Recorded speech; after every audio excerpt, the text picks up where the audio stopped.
हरे नमः. धर्माचा जणू मूर्तिमान पुतळा, धर्माचा जणू मूर्तिमान पुतळा, भासे जना भुवरी, भासे जना भुवरी. दीक्षा देव निजो जगतिया, दीक्षा देव निजो जगतिया, बद्धास हो उद्धरी. बद्धास हो उद्धरी. वाणीने वदता भागवती कथा, वाणीने वदता भागवती कथा, व्यासा प्रती भासला. व्यासा प्रती भासला. तो हा गुरु श्री जनार्दन असा, तो हा गुरु श्री जनार्दन असा, पाटांगणी शोभला. पाटांगणी शोभला. सद्गुरुनाथ महाराज की जय. हरे महाराज उवाच यथा भगवता ब्रह्मण्यत दक्षिण सागरः तदनुवायतष्टाद्वयं दधारामृतरात्मना. भगवान वेदव्यास वर्णन करून सांगू लागले आणि शुकाचार्य राजा परीक्षितीला सांगतात. या ठिकाणी अष्टमस्कंधाला आपण कालच प्रारंभ केलेला आहे. त्यामध्ये तामस मन्वंतरात घडलेली जी गजेंद्र मोक्षाची कथा आहे ती आपण पाहिली. भागवतामध्ये जे 10 लक्षणं त्यांनी सांगितलेत महापुराणाचे, ते कोणकोणते आहेत? तर यत्र सर्गो विसर्गश्च, ज्या ठिकाणी सर्ग विसर्ग स्थानम पोषण मूतया, याचे विवरण आपण दुसऱ्या स्कंधाच्या निमित्ताने केलं की सर्ग विसर्ग स्थान पोषण ऊती. त्याचप्रमाणे वंशानुचरितम, वेगवेगळ्या वंशाचे चरित्र आणि मन्वंतर्याच्या कथा, मन्वंतर्येशानुकथा. त्याचप्रमाणे मुक्ती आणि आश्रय, या 10 पद्धतीने भागवताचा विचार केला जातो किंवा केला पाहिजे. या दृष्टीने आता मन्वंतराच्या कथा या अनुषंगाने विचार केला तर भागवतामध्ये सुरुवातीला स्वयंभुव मन्वंतराच्या कथा सांगितलेल्या आहेत. स्वयंभुव मन्वंतरामध्ये काय काय घडलं ते सांगितलं, वराहाची कथा वगैरे. त्यानंतर कपिलाचार्याचं वर्णन. त्यानंतर स्वारोचिष मन्वंतर झालं. स्वारोचिष मन्वंतराच्या नंतर उत्तम मन्वंतर आहे. हा प्रियव्रताचा पुत्र उत्तम, त्याच्यापासून हे मन्वंतर सुरू झालं. त्यानंतर तामस हे मन्वंतर, याच्या कथा, यामध्ये गजेंद्राची कथा आपण पाहिली. त्यानंतर रैवत मन्वंतर झालं. ज्या रैवत मन्वंतरामध्ये भगवंताने वैकुंठ नावाचा अवतार धारण केला आणि या ठिकाणी वैकुंठाचं वसतिस्थान निर्माण केलं. आणि 6वं मन्वंतर आहे चाक्षुष मन्वंतर. या चाक्षुष मन्वंतरामधली कथा या ठिकाणी सांगायला ते सुरुवात करतात. म्हणजे आता जे मन्वंतर चालू आहे याच्या आधीचं मन्वंतर आहे हे चाक्षुष मन्वंतर. याप्रमाणे आता 7वं मन्वंतर चालू आहे. वैवस्वत मन्वंतर हे 7वं मन्वंतर आता चालू आहे. याच्या आधीच्या मन्वंतराची कथा किती सहजपणाने हे द्रष्टे ऋषी मागच्या हजारो युगापूर्वीच्या कथा या ठिकाणी सांगतायत. मोठी आपल्याला आनंदाची आणि मोठी आश्चर्याची गोष्ट वाटते की काय त्यांची दृष्टी असेल. आपण जसं काल परवा तेरवा या शब्दामध्ये बोलावं त्याप्रमाणे मागच्या मन्वंतरातली, मन्वंतर म्हणजे किती, 71 मनू राज्य करून जातात. त्या मन्वंतरामध्ये कितीतरी मनू, एक मनू ओलाट संपला की एक मन्वंतर झालं आणि कल्पामध्ये 71 मनू राज्य करून जातात असं वर्णन आहे. याप्रमाणे आता हा 3रा कल्प चालू आहे. पहिला पाद्मकल्प झाला, मग ब्राह्मकल्प झाला आणि आता वाराह कल्प चालू आहे. तेव्हा पुराणांची ही भाषा एकदा समजून घेतली पाहिजे की कल्प म्हणजे काय, त्याचप्रमाणे मन्वंतर म्हणजे काय, मनू म्हणजे काय. मनूच्या वेळेला, प्रत्येक मनूच्या वेळेला वेगवेगळे, जसे राज्यक्रांती झाली किंवा सत्ता बदल झाला, सत्तांतर झालं म्हणजे पंतप्रधान बदलतो, मुख्यमंत्री बदलतो, त्याचप्रमाणे त्या ठिकाणच्या त्याच्या हाताखालची मंडळी बदलतात, पंचायत समिती बदलते. तसं या ठिकाणी मन्वंतर झालं की सगळं बदलतं. सप्तर्षी वेगळे असतात, देव वेगळे असतात, त्याचप्रमाणे त्यांचे प्रमुख इंद्रसुद्धा वेगळे असतात. सांगायचं तात्पर्य असं की हे आपल्याला पुराण समजून घेत असताना हे कळलं पाहिजे. आपण फक्त कथा समजून घेतो, कथा ऐकतो आणि सोडून देतो. ह्या रंजक कथा नाही आहेत, ह्या उद्बोधक आणि ज्ञानवर्धक अशा प्रकारच्या कथा आहेत. असो, याप्रमाणे चाक्षुष मन्वंतरामध्ये भगवंतांनी अजित अवतार धारण केला. हा वैराग आणि संभूती यांच्यापासून हा अजित अवतार भगवंतांनी धारण केला. आणि यावेळेला समुद्र मंथन केल्याचं वर्णन शुकाचार्य करतात. हे ऐकल्याबरोबर परीक्षित राजा म्हणतात की हे देवा, भगवंतांनी आम्हाला हे अवतार कसा धारण केला किंवा हे समुद्रमंथन कसं झालं ते आम्हाला सांगा.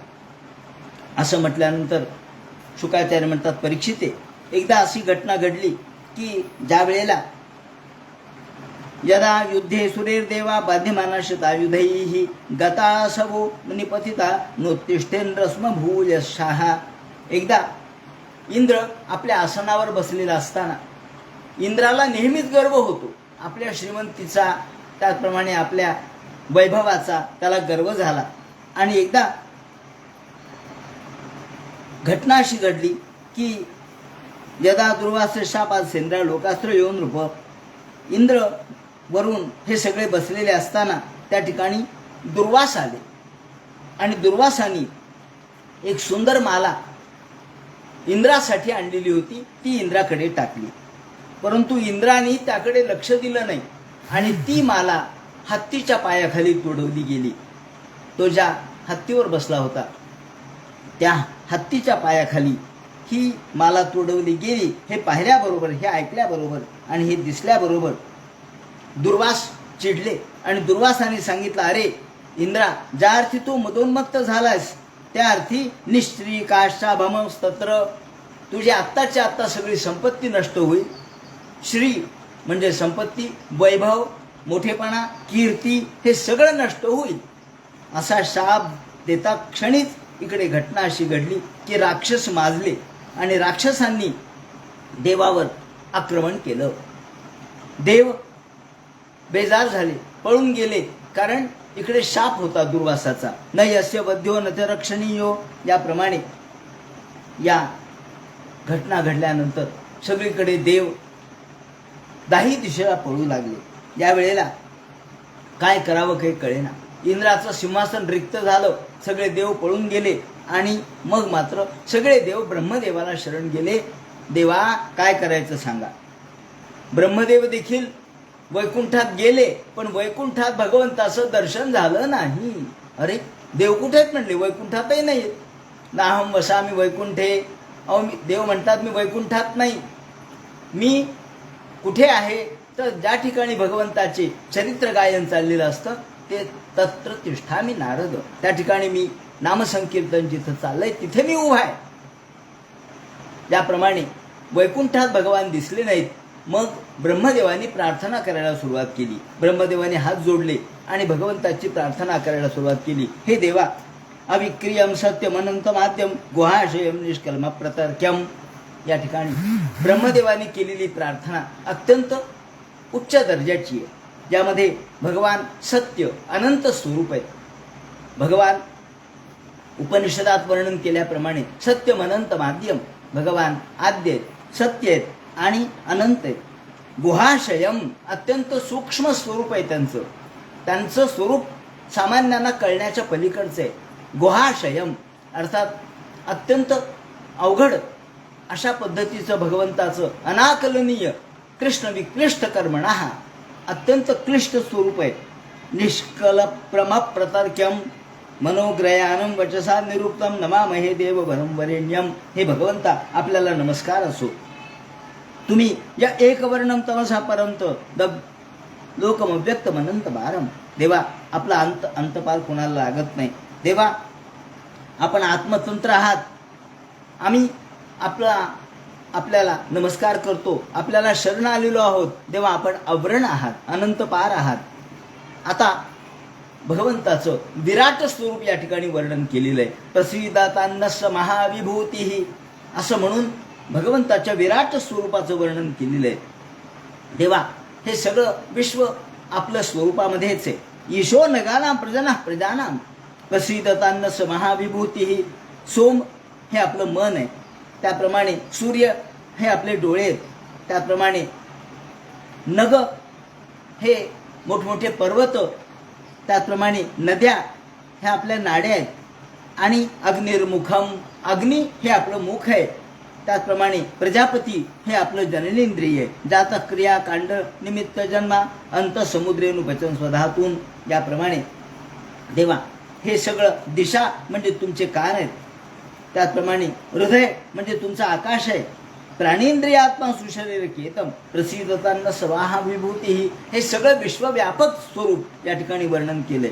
आणि विश्वात्मक भगवंताचं आता विश्वात्मके देवे येणे वाग्य ज्ञेतोषावे, हे माऊली म्हणतात त्याप्रमाणे सगळं विश्वात्मक वर्णन केलं आणि सांगितलं देवा आपण या विश्वामध्ये अनुप्रविष्ट होता. विश्व निर्माण करता, विश्वसृजन, विश्व परिपालन आणि विश्वसंहार हा आपल्याच हातात आहे.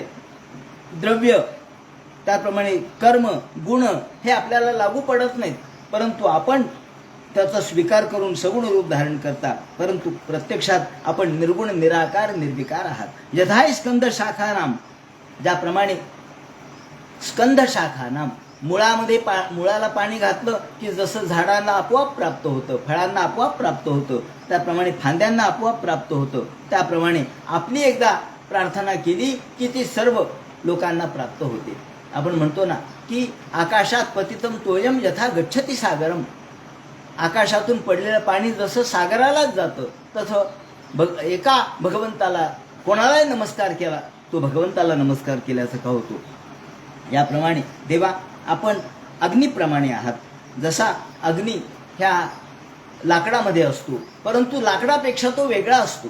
तो लाकडात असतो हे खरं आहे, पण तो सुप्त रूपाने असतो. पण लाकडाच्या पेक्षा अग्नी वेगळा आहे.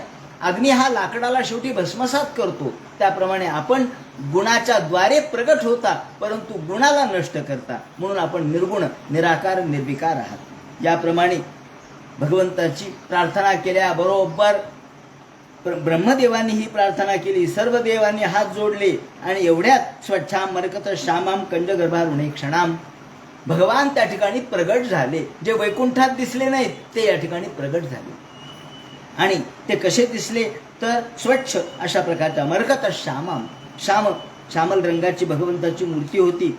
आणि कंजगर्भारुणे क्षणाम, अरुण म्हणजे लाल रंगाचं किंचित लालवट अशा प्रकारचे त्यांचे डोळे होते. आणि तप्त हेमावदातेनं, अगदी जसं सुवर्ण असावं, लाल तापलेलं सुवर्ण अग्नीमधलं तप्त सुवर्ण, तसं भगवंताचा प्रकाश सगळीकडे पसरला. आणि लसत कौशेय वाससा, पिवळा पितांबर धारण केलेला रेशमी होता. सगळीकडे महामणी किरीट केयूर यांचा प्रकाश पडलेला होता. कानातले कुंडल होते, गळ्यामध्ये वनमाला होती. त्याचप्रमाणे शंख चक्र गदा पद्म धारण केलेले, कौस्तुभमणी धारण केलेले भगवान त्या ठिकाणी प्रगट झाले. प्रगट झाल्याबरोबर फक्त ब्रह्मदेवाला त्यांचं स्वरूप दिसलं. भगवंताचं स्वरूप फक्त ब्रह्मदेवाला दिसलं. बाकीच्यांना नुसता प्रकाश दिसला. जसं दुपारी 12च्या वेळेला आपण सूर्याकडे पाहिल्यावर आपण सूर्याकडे बघू शकत नाही, त्याप्रमाणे बाकीच्या देवांनी पाहण्याचा प्रयत्न केला, पण त्याच्या दीप्तीने प्रकाशाने त्यांचे डोळे दिपू लागले. आणि ब्रह्मदेवाला मात्र भगवंताचं रूप दिसलं. त्वयग्र आसीत त्वयमध्ये आसीत. आणि पुन्हा ब्रह्मदेवानी प्रार्थना करायला सुरुवात केली, देवा आपण आम्हाला प्रसन्न झालात. तुम्हीच आद्य आहात, तुम्ही प्रारंभी तुम्हीच आहेत, मध्य तुम्हीच आहेत, शेवट तुम्हीच आहेत. या जगाची निर्मिती तुमच्या हाती आहे. याप्रमाणे जसा घट आणि माती यांचा संबंध आहे, मातीतून घट निर्माण होतो. माती जशी कायम असते त्याप्रमाणे आपणही तसेच आहात. घटस्य मृत्युनैव परस्मात् त्वं माया स्वात्मश्रया स्वयेदम. याप्रमाणे देवा आपण मायेचा आधार घेता आणि प्रगट होता. ज्याप्रमाणे मायेच्या अवगुंठनाने हे विश्व आपल्याला झाकल्यासारखं वाटतं. व मायाश्रया स्वयेदम, मायेचा आश्रय घेऊन तुम्ही सगुण रूप धारण करता. परंतु तुमचा संबंध मगाशी वर्णन केलं की मृत्तिका आणि घट यांच्याप्रमाणे, घटस्य मृत्युनैव परस्मात्, घट आणि मृत्तिका यांचा जो संबंध आहे, कारण माती असेल तर घट निर्माण होईल, म्हणून माती हे कारण आहे आणि घट हे कार्य आहे. तसं तुम्ही कारण आहात आणि जग हे कार्य आहे असं सुरुवातीला म्हटलं, पण नंतरच्या श्लोकामध्ये ते म्हणतात की नाही, हे देवा ही माया सुद्धा तुझ्याच आश्रयाने राहते. तू मायेच्या आश्रयाने प्रगट होतो असं म्हणण्यापेक्षा माया सुद्धा तुझ्याच आश्रयाने राहते आणि म्हणून तिच्याकडून तू या जगाची रचना करवितोस आणि त्यामध्ये प्रविष्ट होतोस. म्हणून त्वं माया श्रेया स्वेदम निर्माय विश्वम तदनु प्रविष्टः पश्यन्तु युक्ता मनसा मनीषिणो गुणव्यवायप्य गुणव्यपश्चितः. त्या त्रिगुणरूपी मायेपासून आपण अलिप्त आहात. योग याग याने देखील आपण प्राप्त होत नाहीत. जसे अग्नीतून स्फुल्लिंग निघावेत त्याप्रमाणे त्याचे बारीक बारीक कण म्हणजे आम्ही आहोत. अहो मी शंकर हे काय आहेत? त्या अग्नीचे स्फुल्लिंग आहेत, पण आपण अग्निरूप आहात. अहम गिरीशस्य सुरादेव दक्षादेवग्निरेव केतवत्ते किंवा विदामेश पृथक विभाता विदस्वं शन्नो विजदेव तंत्रम विजदेव मंत्रम. याप्रमाणे स्तुती केली आणि स्तुती केल्याबरोबर भगवंत म्हणाले, आपल्या स्तुतीने मी प्रसन्न झालो, सांगा आपली काय इच्छा आहे. असं म्हटल्याबरोबर शुकाचार्य म्हणतात, परीक्षिते देव म्हणू लागले, देवा आपण प्रगट झालात, आम्हाला एवढा आनंद झाला. दृष्ट्वा गता निवृत्ती मध्ये सर्वे गजादवार्ता इव गांगमंभाहा. ज्याप्रमाणे एखाद्या तापलेल्या माणसाला, उन्हामधून अत्यंत तापून आलेल्या तप्त झालेल्या माणसाला गंगेचं थंड पाणी त्याच्यामध्ये स्नान करायला मिळावं, हे जसं आनंददायक, तसं आपली प्रसन्नता आपण या ठिकाणी प्रगट झालात ते आमच्या मनाला शांती देणार आहे, थंडावा देणार आहे, त्याचप्रमाणे गारवा निर्माण करणार आहे, आमच्या मनाला आनंद आणि शांती प्राप्त करून देणार आहे. हे ऐकल्यावर भगवान म्हणतात, हे देवांनो आपली इच्छा सांगा. असं म्हटल्यावर ब्रह्मदेवानी या ठिकाणी सांगायला सुरुवात केली. ब्रह्मदेव म्हणतात, हे देवा, हे सगळे देव आपल्याकडे आलेत कारण त्यांचं राज्य नष्ट झालंय, दुर्वासाच्या शापाने नष्ट झाले, काय करावं सांगा. आणि सगळे त्रस्त झाले.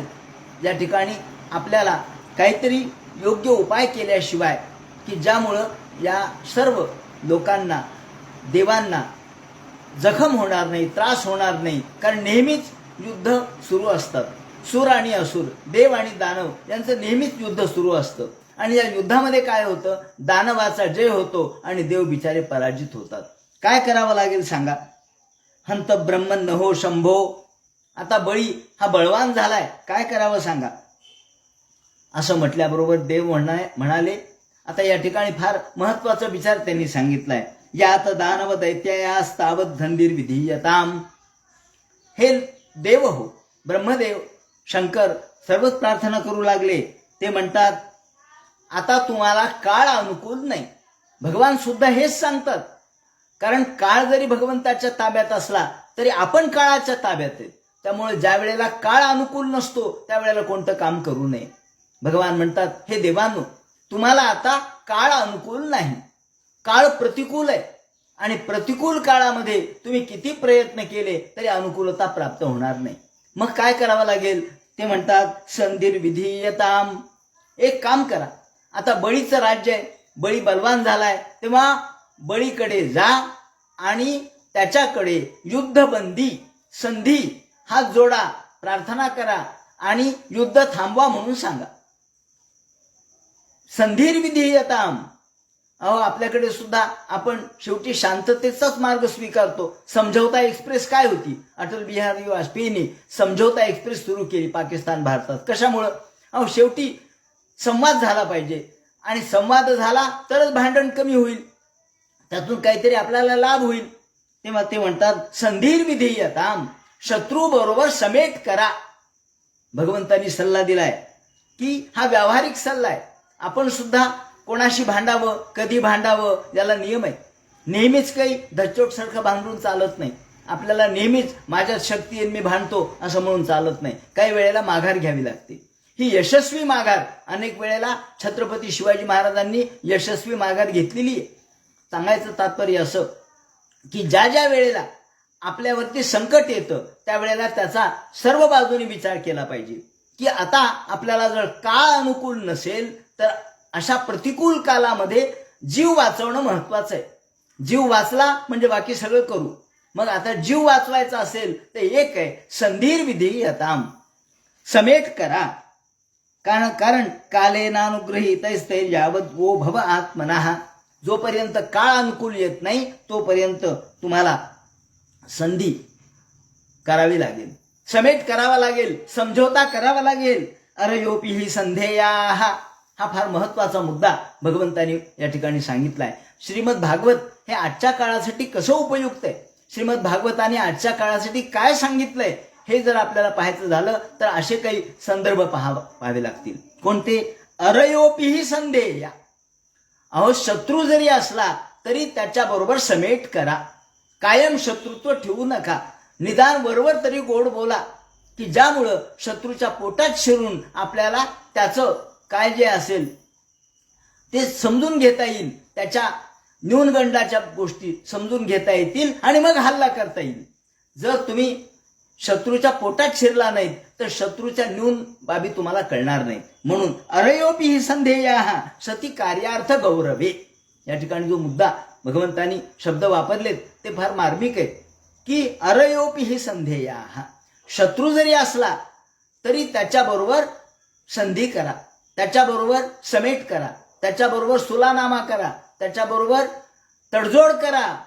तडजोडमध्ये काही गोष्टी स्वीकाराव्या लागतात, काही माघार घ्यावी लागते, काही पदरात पाडून घ्यावं लागतं. याप्रमाणे ही तडजोड स्वीकारली. आणि या ठिकाणी ते म्हणतात सती कार्यार्थ गौरवे. मुद्दा काय? सती कार्यार्थ गौरवे. कार्यार्थ गौरवे म्हणजे पुढच्या कामाकडे लक्ष द्या, पुढच्या कार्यातील आपल्याला पुढे काय अडचणी येणार नाहीत हे पाहून पुढच्या येणाऱ्या अडचणींचा विचार करून सती कार्यार्थ गौरवे. उद्याचं काम आज बिघडणार नाही हे पहा, नाही तर आजच तुम्ही भांडणं करून घेताल तर उद्या होणारं काम आज होणार नाही. म्हणून होणाऱ्या कामाकडे लक्ष द्या, आपल्या होणाऱ्या यशस्वीतेकडे लक्ष द्या आणि पावलं टाका, सावधपणाने पावलं टाका. ते म्हणतात सती कार्यार्थ गौरवे. गौरव शब्दाचा अर्थ मोठेपणा, गुरुत्व किंवा ज्याला आपण श्रेष्ठत्व म्हणतो. जे कार्य आपल्याला करायचंय, कोणतं कार्य करायचं? सतीत्वाचं कार्य, सत्यत्वाचं कार्य, धर्म कार्य जे करायचे त्या धर्मामध्ये अडचण येता कामा नये. म्हणून धर्म जर करायचा असेल तर आधी आपल्याला आपल्या शक्तीचा विचार केला पाहिजे, आपल्या सामर्थ्याचा विचार केला पाहिजे. आपलं सामर्थ्य कमी असेल तर वाढवण्यासाठी काय करावं हे पहा. आणि मग भगवंतांनी एक उदाहरण दिलेलं आहे, इथं दृष्टांत दिलेला आहे, तो भगवंतांनीच दिलाय. अहिमूषकवत देवा हर्तस्य पदविंगतये हे. अहिमूषकवत देवा एवढा एक संदर्भ भगवंतांनी दिलेला आहे. अहिमूषकवत देवा म्हणजे काय? देवांना सांगितलं हे देवांनो, एखाद्या शत्रूबरोबर देखील समेट करावा. आणि मग उदाहरण देताना, दृष्टांत देताना म्हटलंय अहिमूषकवत. ज्याप्रमाणे अहि आणि मूषक यांचं तर हाडवैर असतं, जन्मतः वैर असतं. अहि म्हणजे सर्प आणि मूषक म्हणजे उंदीर. साप आणि उंदीर, अहो साप आणि उंदीर पाहायला तर तो सोडेल का त्याला? मग उंदरांनी साप पाहायला तर उंदीर जातो पळून, कारण दोघांचंही परस्परांशी वैर आहे. पण असं वैर असताना सुद्धा कधी कधी समेट करावा लागतो. आता समेट कसा करावा लागतो तर याचं उदाहरण देताना त्यांनी सांगितलं की एकदा घटना अशी घडली की एक सर्प धरणारा, सपेरा म्हणतात त्याला, तो होता. आणि त्यांनी त्या एका जवळ असलेल्या पेटीमध्ये, पेटाऱ्यामध्ये सर्प डांबून ठेवला. एक सर्प, मोठाचे मोठा, भला मोठा सर्प त्या सपेऱ्याने डांबून ठेवला. सर्पधरी जो असतो त्यांनी त्याच्या पेटाऱ्यामध्ये तो ठेवला. आणि ठेवल्यानंतर आता सर्प बेजार झाला की आपल्याला तर पकडलंय, काय करायचं, यातून सुटायचं कसं, काही कळेना, कसं सुटावं याचा विचार तो करत करत करत असताना एक उंदीर त्या ठिकाणी हळूच त्या लाकडी असणाऱ्या पेटाऱ्यामध्ये हळूच छिद्र करून आला. एक बारीक उंदीर होता, त्यांनी एक छिद्र केलं, एक बीळ केलं आणि तो आला. आल्याबरोबर आता उंदराला पाहिलं तर सर्प त्याला गिळंकृत केल्याशिवाय राहत नसतो. परंतु आता त्यांनी सर्पाने विचार केला की आपण जर आत्ता उंदराला खाल्लं तर आपण जन्मभर इथंच अडकून पडू. भूक तर लागलीये पण आता उंदराला आत्ता खायचं नाही. आणि मग त्यांनी त्या उंदराबरोबर मैत्री सुरू केली. तो उंदीरला म्हणाला, अहो उंदीर मामा, तुम्ही आता उंदीर त्यांनी पाहिलं सापाकडे, अरे साप आहे, तो घाबरून पळायला लागला, पुन्हा लपायला लागला, पुन्हा आतमध्ये चालला, पुन्हा बाहेर यायला, पुन्हा थोड्या वेळाने आतमध्ये यायला. अरे साप तर काहीच करेना. मग त्याचं थोडं धाडस वाढलं, हळूहळू धाडस वाढलं. आणि धाडस वाढल्यानंतर मग या सर्पानी त्याला बोलावलं. उंदीर मामा, अहो तुम्ही आमचे मामा आहेत, आम्ही तुमचे भाचे आहोत, सगळ्या जगाचे मामा तुम्ही आहेत आणि आम्ही तुमचे भाचे आहेत. असं म्हणल्यावर त्यालाही बरं वाटलं आणि तो अंगावर खेळू लागला. खेळा खेळा म्हणे, काही हरकत नाही, माझ्या अंगावर खेळलं तर मला बरंच वाटेल. तो त्यांच्या अंगावर खेळू लागला, बाजूला करता करता अंगावर. आणि मग त्याचं निर्भीड झाला, भय गेलं. अरे हा काही करत नाही आपल्याला, म्हणून त्याच्या अंगावर मल मूत्र विसर्जन सगळं करू लागला, खेळू लागला, गप्पा मारू लागला. करता करता सापाने पाहिलं याचं छिद्र किती मोठं केलंय. तो आतमध्ये चालला, बाहेर यायला. करता करता या उंदराने अजून थोडं मोठं छिद्र केलं, अजून मोठं छिद्र केलं. आणि साप पाहत होता की या छिद्रातून आपल्याला बाहेर जाता येतं का, आपलं अंग बाहेर जाता येतं का, आपलं सगळं शरीर बाहेर जर गेलं तर मग आपण यातून बाहेर पडू. त्यांनी विचार केला आणि काही काळ थांबला. सांगायचं तात्पर्य असं आहे की त्यांनी काय म्हटलंय की कालेनानुगृहीत असतं, काळाची वाट पहा. जोपर्यंत काळ आपल्याला अनुकूल नाही तोपर्यंत काही करायचं नाही. काळ अनुकूल कोणता आहे? आता जोपर्यंत छिद्र मोठं होत नाही तोपर्यंत याला बाहेर जाता येत नाही. मग त्यांनी विचार केला. हळूहळू तो उंदीर मामाला म्हटला, अहो उंदीर मामा, जरा छिद्र मोठं करा ना तुमच्या दातानी. दाताचं काय कौशल्य आहे तुमचं, तुम्ही मोठमोठे लाकडं फोडता, मग थोडं मोठं करा छिद्र, मग मी बाहेर येईन, तुम्ही बाहेर या, मग आपण बाहेर खेळू. असं म्हणल्यावर उंदराला बरं वाटलं आणि उंदरांनी सुद्धा छिद्र मोठं केलं. छिद्र मोठं केल्यानंतर हा सर्प एके दिवशी त्यातून बाहेर आला आणि बाहेर आल्यानंतर वातावरणामध्ये मोकळ्या वातावरणात आला. आणि जो सर्पधरी होता त्याच्या लक्षात नाही आलं की इथं उंदीर आलाय, त्यांनी काही छिद्र केलंय, त्यातून हा साप बाहेर आलाय, त्याला कळलंच नाही. आणि दुपारची वेळ होती, सर्प बाहेर आला होता आणि या वेळेला ऊन चटकत होतं. आता आतापर्यंत काय उंदराला असं वाटलं की हा साप काहीच करत नाही, तो भाचा भाचा म्हणून, मामा मामा म्हणून आपल्या जवळ येतो, काही हरकत नाही, आणि त्याच्या अंगावर आपण इतकं खेळलो, त्याने कुठे काय केलं आपल्याला. म्हणून उंदीर त्या सापाच्या बरोबर खेळायला लागला. आणि माऊलीने याचं वर्णन केलंय 5व्या अध्यायामध्ये ज्ञानेश्वरीच्या. हे असो आघवी बोली, सांग पा सर्प फणाची सावली. ऊन तळपत होतं आणि या वेळेला उंदीर मामा म्हणाले, अहो सर्प महाराज, ऊन फार लागायला लागले, मला असं वाटायलंय की जरा सावलीत जावं. मग साप म्हणला, सावलीत जायचं? अरे सावलीत कशाला, मी माझ्या फणाची सावली धरतो ना, मी असा फणावरती धरतो, खाली तू खेळ. हा बरोबर आहे. मग ते म्हणतात, हे असो आगवी बोली, सांग पा सर्प फणाची सावली, ते शीतल होईल केवली मूषकासी. माऊलींनी विचार केलाय, माऊलींनी म्हटलंय की या सर्पफणाची सावली मूषकाला म्हणजे उंदराला शीतल होईल का? शीतल म्हणजे थंड वाटेल का? हो वाटेल म्हणे, काही काळ वाटेल. मग सर्पानी सावली धरली फण्याची, ऊन कडक आहे, तळपत आहे आणि खाली उंदीर खेळतोय. उंदराला वाटलं बरं झालं, अहो माझ्या डोक्यावर सावली धरली, छत्र धरलं, काय माझं वैभव आहे, माझा मोठेपणा आहे. नाग सर्प फणा खाली पडली सावली. आणि ते म्हणतात, नाग सर्प फणा खाली पडली सावली, मूषकाशी सुखद जरी थंड वाटली. त्याला आता गार वाटायला म्हणले, आता चांगलं वाटायलंय का? हो. ऊन लागायलंय का? नाही. असं म्हणता क्षणीच सर्पाने विचार केला, आता वेळ लावण्यात अर्थ नाही. आणि मग सर्पाने ताबडतोब आपला आ केला आणि या मूषकाला गिळंकत, अहो अहो भाचे, अहो भाचे कशाचे, मला भूक लागली, मी खाऊन टाकलं तुला, मी आता मोकळा झालो.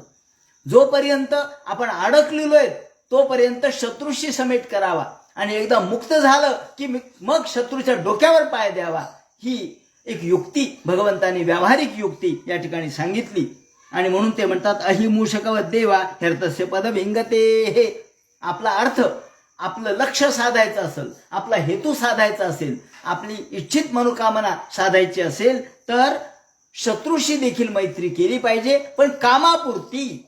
आणि कामापुरती मैत्री करून बरोबर आपण आपलं कार्य साधलं पाहिजे. मग अमृतोत्पादने यज्ञ, प्रार्थना करा, बळीकडे जा, बळीला सांगा की आम्ही तडजोड करायला तयार आहेत, युद्धबंदी करायला तयार आहेत. या ठिकाणी हमाम नाही का युद्धबंदी करण्यासाठी आलाय, तो म्हणतोय लवकरात लवकर आता युद्धबंदी करा. याप्रमाणे या युद्धबंदीच्या साठी तयार त्याला करायला भाग पाडा आणि तडजोड करायला आम्ही आलो म्हणून सांगा. असं म्हटल्यावर देव म्हणल्यावर ते बळीकडे जायचं का? हो म्हणले, जा, मी सांगतो म्हणून जा. याप्रमाणे लवकरात लवकर जा. हे सगळे देव बळीकडे आले. इंद्र समोर आल्याबरोबर सगळे राक्षस हातामध्ये शस्त्र घेऊन धावले. पण यावेळेला आता जर संधी करायची असेल, शरणागतत्व स्वीकारायचं असेल तर काय करावं लागतं? पांढरे निशाण दाखवावे लागतात. पांढरं निशाण दाखवलं म्हणजे समजायचं की आम्ही माघार घेतलीये, आम्ही तुम्हाला शरण आलो. सगळ्यांनी हातामध्ये पांढरे निशाण घेतले. इंद्राने पांढरं निशाण घेतलं आणि इंद्र समोर आल्याबरोबर बळीने सांगितलं, राक्षसांनो, यांच्यावर हल्ला करायचा नाही, कारण हे युद्ध करायसाठी नाही आले, हे आपल्याला शरणागत म्हणून आलेले. त्याप्रमाणे इंद्र गेले.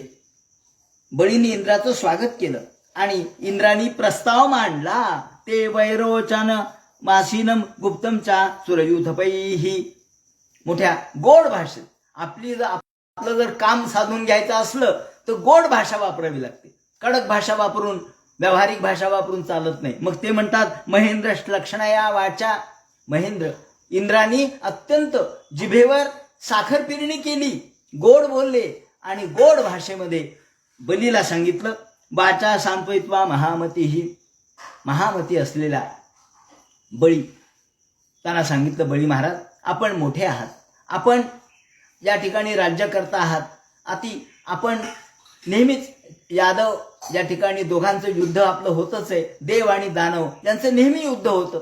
हो म्हणले, होतं. आता काय करावं? हे दोघांचं युद्ध होतंय, दोघंही भाऊभाऊच आहेत, शेवटी भाऊभाऊच आहेत ना हो. मग काय करावं म्हणता तुम्ही?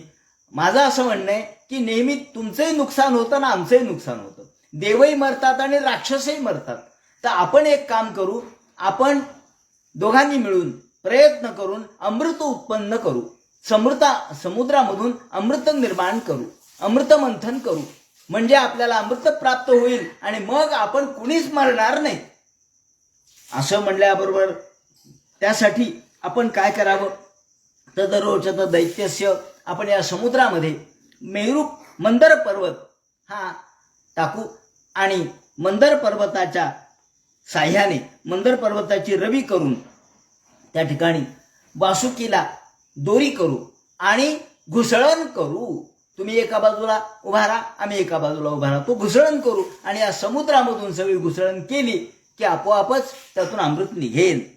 असं म्हटल्याबरोबर सगळ्यांना ही कल्पना पटली. बळी म्हणले, हो ते ठीक आहे, तुम्ही म्हणतात ते बरोबर आहे, मलाही मान्य आहे. शेवटी देव आणि दानव हे दोघेही भाऊच आहेत, भावाभावांचे संघर्ष होतच राहतात, परंतु अमृत प्राप्त झालं म्हणजे दोघांनाही मृत्यू येणार नाही. याप्रमाणे शुकाचार्य म्हणतात, परीक्षिते, मग नागराज मामंत्र्य. नागराजाला वासुकीला बोलावलं. वासुकी महाराज, आता सगळ्यांच्या समोर हात जोडण्याची पाळी आली. महाराज आम्हाला मदत करा. म्हणले, काय करायचंय? काही नाही म्हणले, तुम्ही या जो मंदर पर्वत आहे त्याची तुम्ही दोरी व्हा, म्हणजे आम्हाला मंथन करता येईल. ते नागराज मामंत्र फलभागेन वासुकीम परिवियगिरो तस्मिन् नेत्रमब्धिमुदान्विताः. त्याप्रमाणे तो मंदर पर्वत तो आणायचा हे मोठं अवघड काम होतं. पण आता मंदर पर्वत कुठून आणायचा? मंदर पर्वत आणायचा तर आपल्याला त्रास किती होईल? इतका उचलेल का? प्रयत्न केला. देव आणि दानव दोघांनी मंदर पर्वत सगळ्या बाजूनी उचलला, पण जमेना लवकर. म्हणले, मंदर पर्वत उचलता उचलता देव मरू लागले, दानव मरू लागले, त्यांना जखमा होऊ लागल्या. तेवढ्यात भगवंताने विचार केला, अरे हे विलोक्य विघ्नेश विधिम तदेश्वरो. भगवंतांनी यावेळेला त्यांनी सांगितल्याप्रमाणे जो अवतार धारण केलाय की ज्या भगवंतांनी या मंदर पर्वताच्या निमित्ताने अजित अवतार भगवंतांनी धारण केला आणि वैराज आणि संभूती यांच्या पोटी अजित अवतार धारण करून भगवंतांनी तो मंदर पर्वत गरुडावर झेलला, गरुडाच्या पंखावर ठेवला. आणि भगवंतानी तो समुद्रापर्यंत आणला. ज्या वेळेला ज्या राक्षसांना देवांना जखमा झाल्या होत्या त्या भगवंतानी सगळ्या दुरुस्त करून टाकल्या. आणि या वेळेला त्याने असं वर्णन केलंय की अहिंद्र साहस्र कठोर दृङ्मुख श्वासाग्नी धूमा अदवर्जुसुराहा. या वेळेला नागराज वासुकी यांची दोरी केली आणि मग मंथन सुरू झालं. प्रत्यक्ष भगवंतांनी मदत केल्यामुळं अजित अवतार या वेळेला भगवंताला धारण करावा लागला आणि मंदर पर्वत आणावा लागला गरुडावर आरूढ होऊन आणि तो समुद्रात टाकला. समुद्रात टाकल्यानंतर वासुकीची दोरी केली. एका बाजूला देव आणि दुसऱ्या बाजूला दानव अशा पद्धतीने उभे राहिले आणि मध्यमाना तदा सिंधोर देवासुरयुथपैही. मंथन सुरू झालं, घुसळण सुरू झालं. ही घुसळण करता करता करता मंथन करता करता घटना अशी घडली की ज्या बाजूला राक्षसांनी धरलं होतं ती होतं शेपूट आणि ज्या बाजूला देवांनी धरलं होतं ते होतं तोंड. आणि सुरुवातीला या मंदर पर्वताला घुसळता घुसळता नागराज असलेल्या वासुकी यांच्या पोटामधून जी विष्ठा बाहेर पडली ती सगळी राक्षसावर येऊ लागली. राक्षस म्हणाले, अरे अरे अरे, आमच्या अंगावर सगळी विष्ठा आली, घाण आली, आम्हाला इकडचा भाग नको, मग आम्हाला तोंडाकडचा भाग द्या. देव म्हणले, बर जाऊ द्या, आता राक्षसांचं ऐकावंच लागेल, कारण त्यांच्या मदतीने हे सगळं चालू आहे. देवानी पुन्हा शेपटाकडचा भाग घेतला, पण तोपर्यंत त्यांची विष्ठा सगळी संपली होती आणि आता तोंडाकडच्या भागाला राक्षस आले आणि पुच्छाकडच्या भागाला देव आले. आता विष्ठा संपली होती, आता काही नाही, मलमूत्र विसर्जन सगळं झालं. आता तोंडामधून जे विष बाहेर पडू लागलं त्यांनी पुन्हा राक्षस बेजार झाले, अरे आमच्या अंगावर विष येऊ लागलं, आम्हाला आता हा भाग नको. देव म्हणले, हो राक्षसा हो, तुम्हाला आता एकदा भाग दिला ना, आता पुन्हा पुन्हा बदल नाही करायचा, याप्रमाणे ही पोरखेळ करायचा नाही. बरं असू द्या म्हणले, काही का असे ना, तुम्ही जे असेल ते स्वीकारा. मध्यमाना तदा सिंधोर.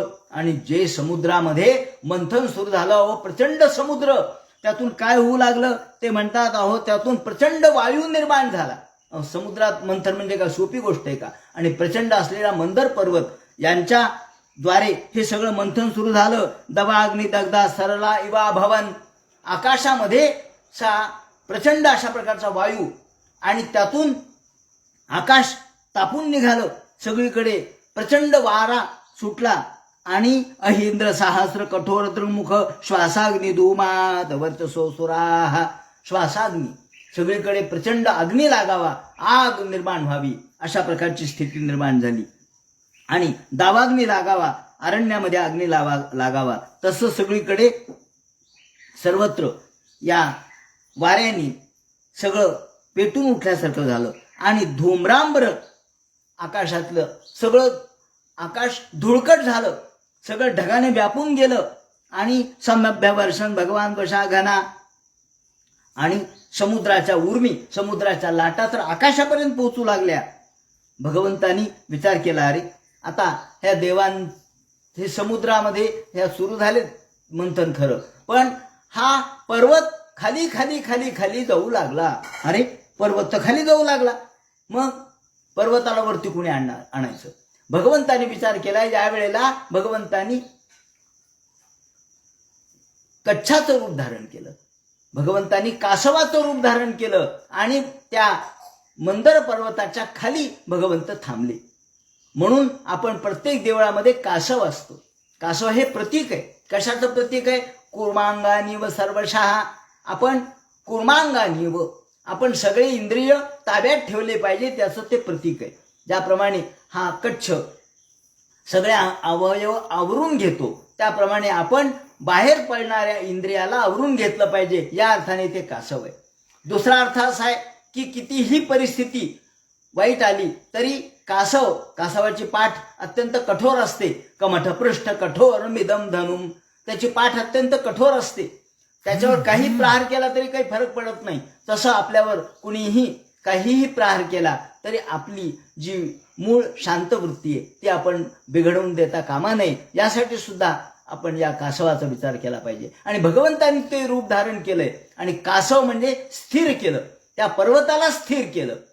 म्हणून या स्थिरतेसाठी सुद्धा कासव महत्वाचं आहे. म्हणून प्रत्येक मंदिरामध्ये कासव असतं. याप्रमाणे भगवंतांनी कच्छ रूप धारण केलं. यावेळेला ते म्हणतात की जे विराट स्वरूप असलेले भगवान आहेत त्यांची पाठ एकदा खाजवत होती म्हणे, असं वर्णन केलंय. आणि ही पाठ कोणी खाजवणार? कोण खाजवणार? पाठ खाजवायला कोण आहे? कोणीच नाही. म्हणून भगवंतांनी विचार केला की आपल्याला आता पाठ खाजवायची असेल तर या पर्वताच्या घर्षणाने आपली पाठ खाजवली जाईल. म्हणून भगवंतांनी ही पाठ खाजवून घेतली. याप्रमाणे यदा सुधान जायेत निर्मुक्तः स्वयं मेघश्याम कनिकप्रदे कर्णविद्योत विद्युन् मूर्ध्नि भ्राजत दुलिलकचा स्तग्धरो रक्तनेत्रः जैत्रे दोर्भिर जगद भयदैर दंदशूकं गृहीत्वा मत्नन् मत्नं प्रतिगिरिरिवा शोभता तो धृताध्रीही. भगवंतांनी तो धृताध्रीही, तो अध्री म्हणजे पर्वत धारण केला आपल्या पाठीवर. आणि मग मंथन पुन्हा सुरू झालं. जे आकाशात पर्यंत ह्या लाटा उसळल्या, एवढ्या मोठ्या समुद्राचं मंथन. समुद्रातलं पाणी काय थोडं आहे का? त्या पर्वत काय लहान आहे का? आणि राक्षस आणि देव यांच्या या मंथनातून प्रचंड उर्मी लाटा निर्माण होऊ लागल्या, आग निर्माण झाल्यासारखी झाली. आणि त्यातून एक प्रचंड अशा प्रकारचं विष बाहेर पडलं पहिल्यांदा. महोर्बणम हाल हलाग्मग्रतः, हलाहल विष बाहेर पडलो. बाबा सगळीकडे सगळ्यांचे हात पोळू लागले, आग होऊ लागली. आकाशापर्यंत या विषाचा प्रभाव गेला आणि सगळे घाबरले. त्या ठिकाणी असलेले तिमिंगिल, समुद्रामधले प्राणी हे देखील व्याकुळ झाले. समुद्रात काही प्राणी नव्हते का? पण त्या विषाने हे सगळे प्राणी मरू लागले. संभ्रांत मीनोन मकरा हि कच्छपात, मोठमोठे मासे, मोठमोठे कासव या ठिकाणी तिमिद्विपग्राह तिमिंगला कुलात. एखाद्या हत्तीप्राय, हत्ती जेवढा असावा गजप्राय असे हे मासे होते.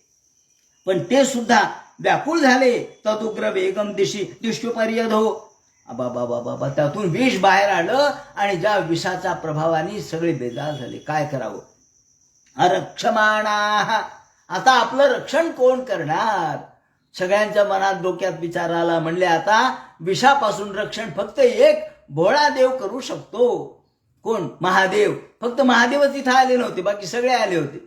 या समुद्र मंथनाच्या वेळेला सगळे होते. विष्णू तर होतेच होते, ब्रह्मदेवही होते, फक्त महादेव नव्हते. म्हणले चला आपण महादेवाकडे जाऊ.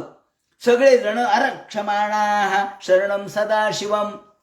आता आपलं रक्षण फक्त सदाशिवाशिवाय कुणी करणार नाही. म्हणून सगळे महादेवाकडे आले. विलोक्यतम देववरम त्रिलोक्या.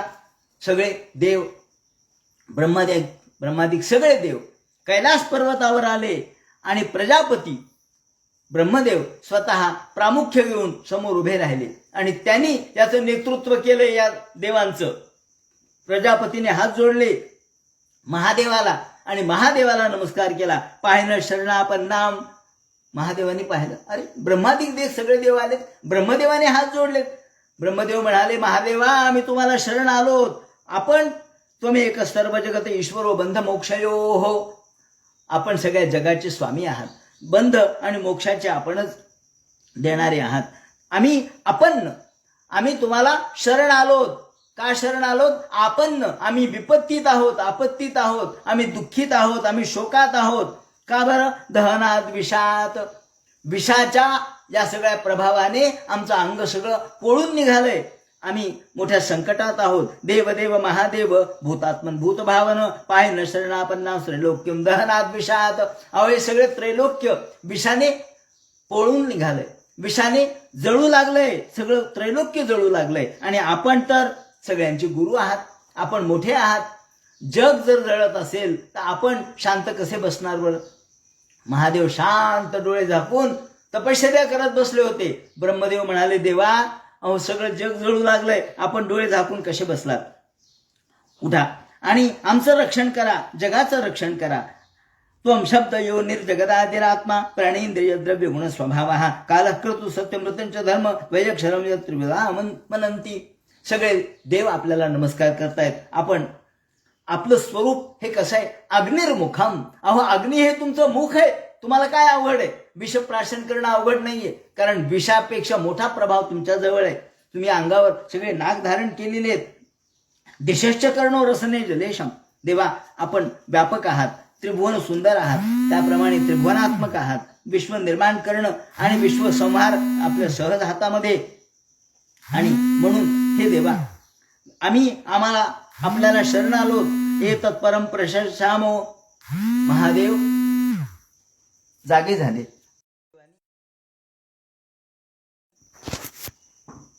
आपण कशासाठी आलात? त्यांनी सांगितलं, हो अशा पद्धतीने आम्ही अमृतोत्पादन करण्यासाठी समुद्रामध्ये आलो. समुद्रामध्ये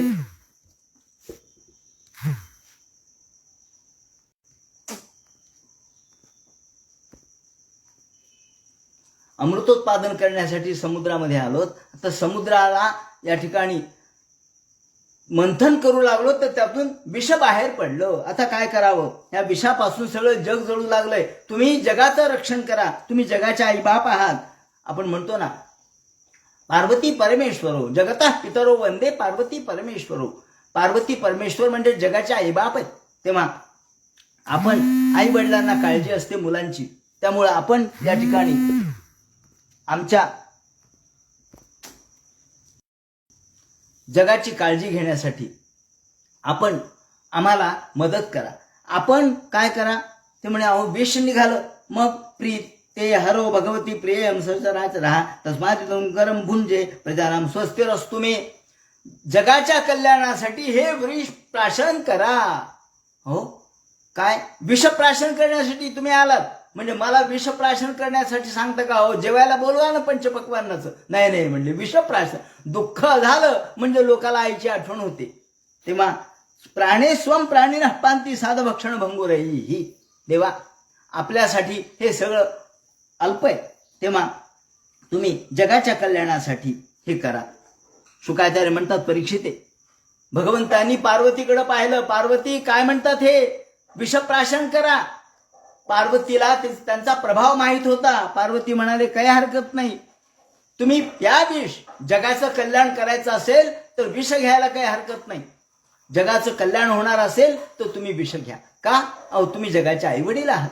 तुम्हाला जगाची काळजी आहे आणि तुमच्यामध्ये सामर्थ्य आहे, बाकी कोणात नाहीये. तद विषम जगधुमारे भे. भगवंताने हातामध्ये ओंजळीत ते विष घेतलं आणि प्राशन केलं. गट गट गट गट. प्रभावज्ञान वमोदत. प्रभावज्ञान वमोदत.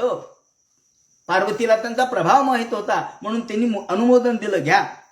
भगवंतानी ते विष आपल्या ओंजळीत घेतलं आणि घटघट घटघट प्राशन केलं. त्यांच्या ओंजळीमधून खाली कोपरामधून जे काही गळालं त्याच्यातून सर्प आणि बिंचू यांनी ते विष घेतलं. ततः करतली कृत्य व्यापी हालाह लंबिषम अभक्षयन महादेव कृपया भूतभावनः. भूतभावनः कृपया भूतभावनः. जगाच्या कल्याणासाठी भूतभावन, जगाचं कल्याण व्हावं म्हणून भगवंतांनी जगावर कृपा केली आणि हे विष प्राशन केलं. विष प्राशन केलं. सगळे देव निघून गेले. त्यांचं काम झालं. बाकी काही का होईना. गाव जले हनुमान बाहर. याप्रमाणे हे निघून गेले आणि इकडे मात्र महादेव तरफड तरफड करू लागले, तळमळ करू लागले. पार्वती पार्वती पार्वती, आता माझं खरं नाही, मी आता मरतो. सगळं अंग भाजू लागले. लाही लाही झाली अंगाची. सगळ्या अंगामधून आग सुरू झाली.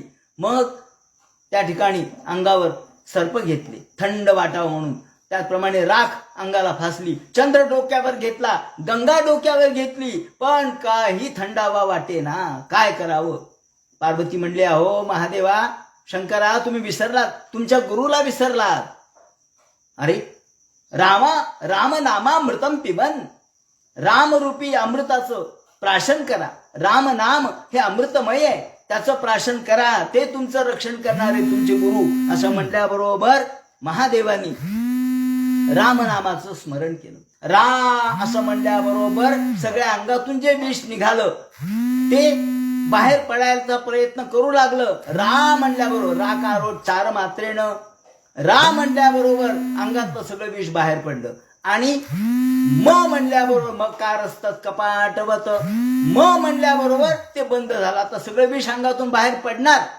पण म्हणल्याबरोबर ओठ बंद झाले आणि मग ते विष सगळ्या अंगातून बाहेर आलं. पण कारण हे अग्निबीज आहे, त्या विषापेक्षा जास्त ताकद मध्ये आहे. राम या नामामध्ये ही ताकद आहे. म्हणून म्हणल्याबरोबर म्हणल्याबरोबर सगळं विष शरीरातून बाहेर आलं. ते गळ्यापाशी आलं आणि म्हणल्याबरोबर तिथंच थांबलं.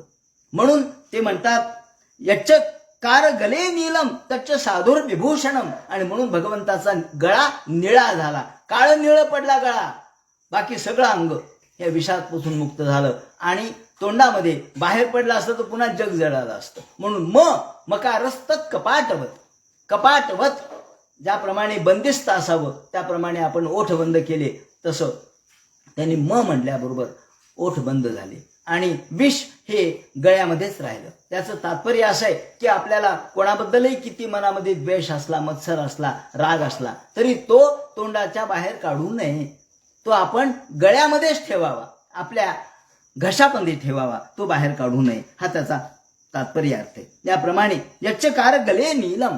आणि म्हणून महादेवाला नीलकंठ नाम प्रसिद्ध झाले, नीलकंठ म्हणू लागले. याप्रमाणे इकडे पुन्हा शुकाचार्य म्हणतात पीते गरे वृषांकेण प्रीतास्ते मरदान बाहा. इकडे महादेवाकडे विष सोपवलं आणि पुन्हा सगळे जण अमृत प्राप्तीसाठी पुन्हा समुद्रावर आले. आता समुद्राच्या यामधून अमृत, पहिल्यांदा तर विष निघालं, पहिल्यांदा कुठलंही काम करायचं झालं तर वाईटच बाहेर पडतं आणि मग हळूहळू एक एक गोष्टी बाहेर पडतात. 14 रत्न यातून कसे निघाले, त्यातून अमृत कसं निघालं आणि भगवंतानी या प्रत्यक्ष धन्वंतरी अवतार कसा धारण केला, तो सगळा भाग उद्याच्या चिंतनामध्ये सांगण्यात येईल. हरे नमः. पुंडलिक वरदे हर विठ्ठल.